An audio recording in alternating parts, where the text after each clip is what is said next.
ஐயா வணக்கம். சிவன் சொத்து குலநாசம் அப்படின்னா என்னங்க ஐயா? அதுக்கான பொருள் விளக்கம் தாருங்கள் ஐயா. வாழ்க இசைவுடன், வாழ்க நிறைவுடன். அனைவருக்கும் அகம்கனிந்த ஆத்ம வணக்கங்கள். ஐயா அவர்கள் ஒரு கேள்வியை கேட்டிருக்கின்றார்கள். சிவன் சொத்து குலநாதம் என்கின்ற பழமொழியினுடைய விளக்கம் என்ன என்று. சிவம், அந்த சிவன் அப்படின்றத நம்ம சிவம் என்று எடுத்துக்கொள்ள வேண்டும். சிவன் என்னும்போது அது ஒரு உருவத்தை குறிப்பிடுகிறது. சிவம் என்பது ஒரு ஆற்றலை குறிப்பிடுகிறது. நாம் கண்ணுக்கு தெரிகின்றவற்றை நாம பருப்பொருட்கள் என்கிறோம், உருவங்கள். கண்ணுக்கு தெரியாத ஆற்றல்களை அருவம் என்கின்றோம். இந்த உருவத்தை கடந்த உருவங்களெல்லாம் தோன்றுவதற்கு முன்னதாக இருந்த நிலைக்கு பேரு அருவம். அதுதான் சிவம் என்பது. சிவம் என்றால் இருப்பு ஆற்றல் அப்படின்னு பொருள். அந்த இருப்பு ஆற்றலே நாமாக இருக்கின்றோம் என்கின்ற மெய்யுணர்வில், அந்த மெய் உணர்வு தான் சிவனின் சொத்து என்பது. சிவனின் சொத்து என்னன்னா, சிவனின் என்று இல்லாமல் சிவனின், அதாவது சிவத்தின் தன்மாற்றத்தில் அனைத்து அண்டங்களாகவும், கோள்களாகவும், பயிர்களாகவும், உயிர்களாகவும், இறுதியில் நாமாகவும் இருக்கின்றோம் என்கின்ற அந்த மெய்யுணர்வு தான் சிவத்தின் சொத்து. இந்த சிவத்தின் சொத்தை புரிந்து கொண்டவர்கள் ஆழ்ந்த அமைதியில் அந்த புரிதலை உணர்ந்து கொண்டவர், சிவமே நாமாக இருக்கின்றோம் என்கின்ற புரிதலில், அந்த மெய்யுணர்வில் அதை மோட்சம் என்றும் கூறுவாங்க, முக்தி என்றும் கூறுவாங்க. இதெல்லாம் என்னன்னா, நாம இப்போ பிறந்து இந்த உலக வாழ்க்கையில் சந்திக்கின்ற அனைத்து இன்னல்களிலிருந்தும் பெறுகின்ற விடுதலைக்கு பேரு தான் நாசம். நாசம்னா என்னன்னா விடுதலை. நாம் அதுவாக மாறிவிடுகிறதுக்கு பேர் தான் நாசம். நாசம். நாசமா போயிட்டான், நாசமா போயிட்டான்னா என்னன்னா, திட்டுறதுக்கு பயன்படுத்தும் அந்த வார்த்தை. அந்த அந்த வார்த்தை திட்டுற வார்த்தை இல்லைங்க. நாசமா போயிட்டான்னா என்னன்னா, உருவமற்று போயிடும். உருவமற்று எங்க போக முடியும்? உருவமற்ற என்ன நிலை? இறைநிலை. அந்த இறைநிலைய அந்த நாள்ல சிவம் அப்படின்னு சொன்னாங்க. அப்ப சிவ உணர்வில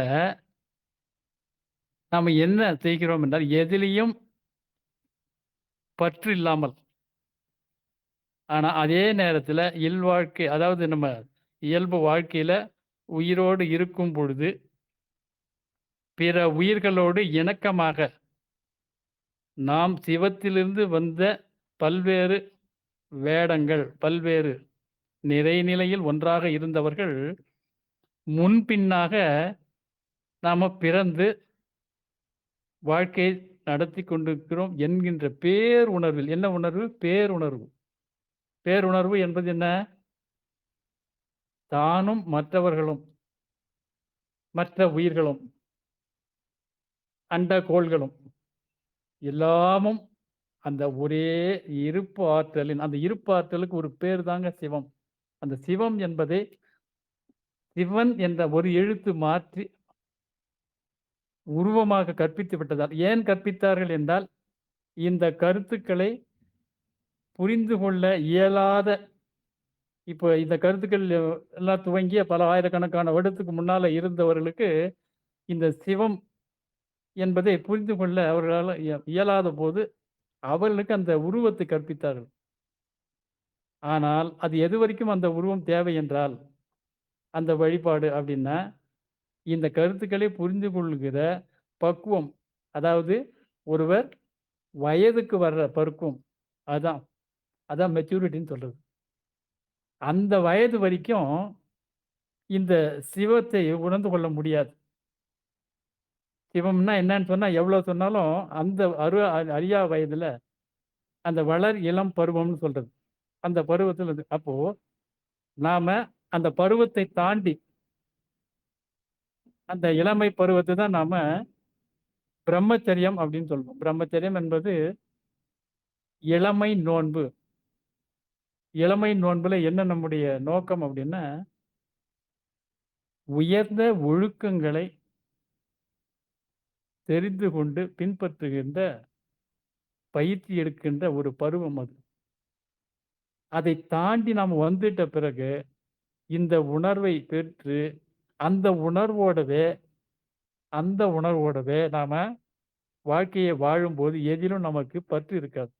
அப்ப பற்று இல்லாத போது குல நாசம் அப்படின்னா என்னன்னா, பற்று இருக்கும்போது தான் நாம மன வாழ்க்கை அதுல ஈடுபட்டு நம்ம அடுத்த வாரிசுகளை அதாவது குலத்தை தோற்றுவிக்கிறோம். அப்ப இந்த மாரி ஒரு பேர் உணர்வுல விடுதலை உணர்வு வேண்டும் அப்படின்னு அந்த சிவ உணர்வுல லயித்தவர்கள் தாங்கள் அடுத்த வாரிசுகளை உற்பத்தி செய்து கொள்ள வேண்டும் என்கின்ற அவசியம் இல்லாமலே தன்னுடைய பிறவியின் நோக்கத்தை நிறைவு செய்து மனமாகாமலே நிறைவு செய்து கொள்வது. அல்லது மனமான நிலையில்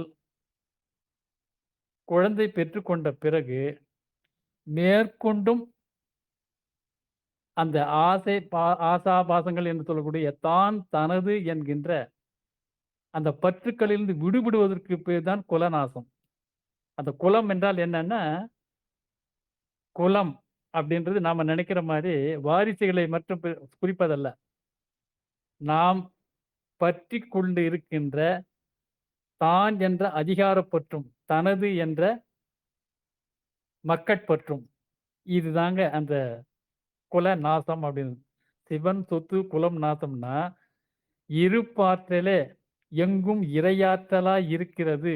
அதுவே நாமாகவும் இருக்கிறது என்கின்ற பேர் உணர்வில, தான் என்ற அதிகாரப்பற்றும், தனது என்ற மக்கட்பற்றும் இல்லாத ஒரு நிலையை அடைவதற்கு பேர் தான் சிவன் சொத்து குல நாசம். ஆனால் இது எந்த விளக்க பொருளில் இப்பொழுது எல்லாரும் விளங்கிக் கொண்டு சொல்லியிருக்காங்க அப்படின்னா, இந்த சிவன் கோயில் பராமரிப்பு. அந்த சிவன் கோயில்களை வந்து பராமரிக்கும்போது, அந்த பராமரிக்கின்ற பெயரில அதில பொறுப்பில இருந்தவர்கள், அதில இருக்கும் பொருட்களை களவாடு இருக்கிற ஒரு நிலையில அவர்களை அச்சுறுத்துவதற்காக அவர்களை அச்சுறுத்துவதற்காக இந்த மாரி ப ஒரு சொற்றொடர் ஏற்படுத்தி, இங்கேருந்து ஏதாச்சும் குலம் ஏதாச்சும் எடுத்துட்டு போனீன்னா, உன்னுடைய குலமே நாசமாயிடும். அப்படின்னு ஒரு அச்சுறுத்தலாக, தவறுதலாக ஒருவரை மிரட்டுவதாக இந்த சொற்றொடர் பயன்படுத்திக் கொண்டிருக்கிறார்கள். அப்படி அல்ல அது. சிவன் சொத்தை மட்டும் குலநாசம் செய்யாது. யார் சொத்தை எடுத்தாலும் குலநாசம் செய்யும். அது வினை விளைவு தத்துவம். அது வந்து சிவன் சொத்து எடுத்தா தான் குலநாசம்னு கிடையாது. அது வைஷ்ணவ கோயில் சொத்த எடுத்தாலும் குலநாசம் தான் ஆகும்.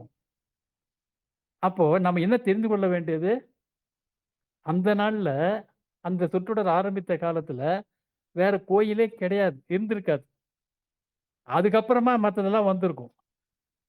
நாம என்ன நெனச்சுக்கிறோம், ஓ! சிவன் சொத்து குலநாசம் அப்டின்னா மத்த கோயில்ல பத்தி எதுவும் சொல்லல.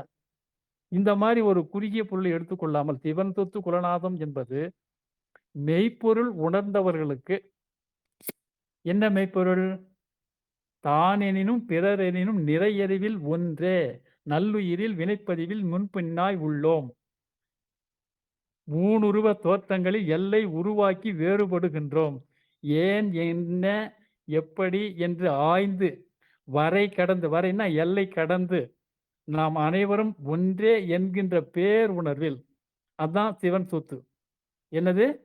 அந்த விடுபடுறோம் பாருங்க. அந்த பேர் உணர்வு அந்த மெய்யுணர்வு பெற்று அந்த பற்றுக்களிலிருந்து விடுபடுறோம் இல்லையா? அதுதான் சிவன் சொத்து. சிவன் என்று இல்லாமல் அங்க சிவ சொத்து. சிவம்னா இறை பேராற்றல் ஆக இருக்கக்கூடிய அந்த நிலைதான் எல்லாமாக ஆகியிருக்கிறது.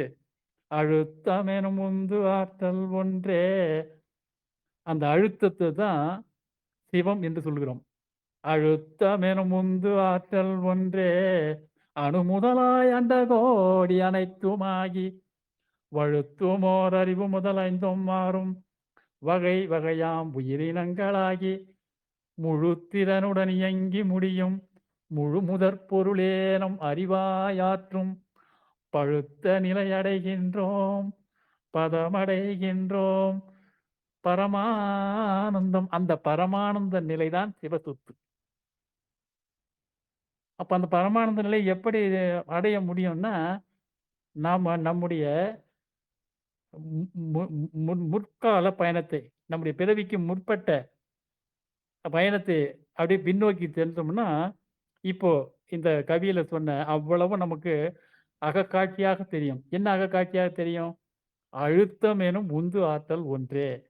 சிவம் என்பது இயங்காமல் இருப்பு ஆற்றலாக இருந்தது. அதுல என்னென்ன இருந்ததுன்னா, வற்றாயிருப்பு, பேராற்றல், பேரறிவு, காலம் என்கிற 4 அம்சங்களும் இருப்பு தரம் 4ம். அது அப்படியே அதிர ஆரம்பித்த போது, ஒரு அதிர்வு வந்தது போது, அந்த அதிர்வில் என்ன செய்யுதுன்னா, அதிலிருந்து ஒரு அலை. அந்த அதிர்வலை மீண்டும் இருப்போட மோதும்போது, மீண்டும் அதிலிருந்து ஒரு அலை ஒண்ணு. அந்த 2 அலையும் சேர்ந்து மறுபடியும் மோதும்போது, இப்படியே பல்கி, பல்கி, பல்கி, பல்கி, பல்கி பெருகி, இந்த இந்த இந்த எல்லாமும் இயங்கி வரக்கூடிய அந்த ஆற்றல் தான் காந்தமானது. அந்த காந்தம் தான் அழுத்தமானது. அந்த காந்தத்திலிருந்து வந்தது தான் மின்சாரம். அப்போ மின்சாரத்துல என்னென்ன இருக்கு? ஒலி வருது, ஒளி வருது. அந்த மின்சாரத்திலிருந்து அடுத்த கட்டத்துல சுவையாகவும், மணமாகவும் மாறுது. உயிரியல் தன்மை. அப்ப அதுக்கு அடுத்தது உயிர்கள் தோன்றியது. இதெல்லாம் நமக்கு எப்ப தெரியும்னா, ஆழ்ந்த அமைதியில் உட்கார்ந்து நாம எங்கிருந்து வந்தோம்? நான் யார் தெரியுமா? அப்படின்னு பேசுறோம். ஆனா எந்த இதுல பேசுறோம் அப்படின்னா, தான் என்ற அதிகாரப்பற்றிலும், தனது என்ற பொருட்பற்றிலும், மக்கட் பொறுப்பிலும் நம்ம பேசிட்டு இருக்கிறோம். அதை கடந்து நான் யார் என்று இந்த மாரி ஆழ்ந்த அமைதியில போகும்பொழுது, அந்த அழுத்தம் எனும் உந்து ஆற்றல் ஒன்றே அணு முதலாய், முதல்ல என்ன தோன்றுதுன்னா அணு முதலாய். அணு என்பது இதற்கு மேல் பிரிக்க முடியாது என்கின்ற ஒரு நுண்மையான நிலை. அதுக்கும் உள்ளே, அந்த நுண்மையான நிலைக்கும் முன்னரா இருப்பது தான் அந்த சிவம். அந்த சிவம் தன்மாற்றத்தில் இத்தனை வேடங்களாய் இத தான் திருவிளையாடல் புராணம்பாங்க. இதுக்கெல்லாம் ஒரு இப்ப இந்த தத்துவங்கள் நம்ம பேசும்போது, அந்த பல ஆயிரக்கணக்கான வருடத்துக்கு முன்னாடி இப்ப இந்த மின்சாரம் உற்பத்தி ஆனது, மின்சார பயன்பாட்டினால நம்ம இதெல்லாம் சொன்னா நமக்கு புரியுது. ஆனா அந்த நாள்ல புரியாது. அவர்களுக்கு இந்த உருவத்தை கற்பித்து விட்டார்கள். அப்போ அந்த அழுத்தம் எனும் உந்து ஆற்றல் ஒன்றே அணு முதலாய் அண்டகோடி அனைத்துமாகி வழுத்தும் ஓர் அறிவு முதல். முதல்ல என்ன வந்தது அப்படின்னா, பயிர்களில தொடு உணர்வு. பயிர்களுக்கு சும்மா தொட்டீங்கன்னா அதுக்கு தெரியும். அதுலேருந்து புழு உருவாகுது. அந்த புழுவுக்கு என்ன முதல்ல ஜஸ்ட் அது ஊருணர்வு தான். அப்படி டச் பண்ணீங்கன்னா அதுக்கு உணர்வு தெரியும். வேற ஒண்ணும் தெரியாது. அதுக்கு அடுத்தது பார்த்தீங்கன்னா, ஈரறிவு. அதுக்கப்புறம் மூவறிவு. ஓரறிவதுவே உற்றறிவதுவே. ஈரறிவதுவே அதனொடு நாவே. மூவறிவதுவே அதனொடு மூக்கே. நாலறிவதுவே அதனொடு கண்ணே. ஐயறிவதுவே அதனொடு செவியே. ஆறறிவதுவே மனனே. இப்ப இதெல்லாம் சிந்திக்கிறோம் பாருங்க. இந்த மனமாக இருப்பது. நான் எங்கிருந்து வந்தேன்? என் மூலம் என்ன? என் எதிரில் இருப்பவர் எங்கிருந்து வந்தார்? அவருக்கு அப்பால உயிர்கள் எங்கிருந்து வந்தன? இந்த கோள்கள் எங்கிருந்து வந்தன? இதெல்லாம் அறிந்து கொள்ளுகிற அழுத்தம் முதல் ஒன்று ஆற்றல் ஒன்றைக் கொண்டே அணு முதலாய் அண்டகோடி அனைத்துமாகி வழுத்துமோர் அறிவு முதல் ஐந்தும் ஆறும் வகை வகையாம் உயிரினங்களாகி முழு திறனுடன் எப்படி? முழு திறனுடன் இயங்கி முடியும். எங்க போறோம் மறுபடியும்? நம்முடைய உயிர்காலத்துக்கு பிறகு மீண்டும் அது இயற்கையோட ஒன்றிரும். முழு திறனுடன் இயங்கி முடியும். எது முடியுது? அந்த முழுமுதற் பொருள் தான். இந்த முழுமுதற் பொருள் அந்த சிவம் என்றதுதான். இந்த சிவத்திலிருந்து நாம பெற்றிருக்கிற இந்த விடுதலை உணர்வு தான் சிவ சொத்து. இந்த விடுதலை உணர்வில குல நாசம் என்றால் தான், தனது என்கின்ற அந்த அகம்பாவம். பொருட்பற்று, மக்கட்பற்று 2 தான். இந்த 2லிருந்து நமக்கு நாசம்னா என்ன? அதிலிருந்து விடுதலை அடைகிறோம்னு தான். நாசம்னா என்ன? விடுதலை அடைந்து நானும் சிவமும் ஒன்று. நாம் அம். அம்முன்னா நாம. நாம் அதுவும் நாமும் ஒன்று. என்கின்ற அந்த உணர்வில் நாம எல்லாவற்றிலிருந்து விடுபடுறோம் பாருங்க. அதுதான் குல நாசம் அப்படின்னு. வாழ்க வளமுடன். மகிழ்ச்சி ஐயா. கோடான கோடி நன்றிகள். சிந்தனையை தூண்டியமைக்கும், பொறுமை காத்து அனைவரும் கேட்டமைக்கும் நன்றிகள். மற்றவர்கள் தங்களுடைய கருத்துக்களை பகிரலாம்.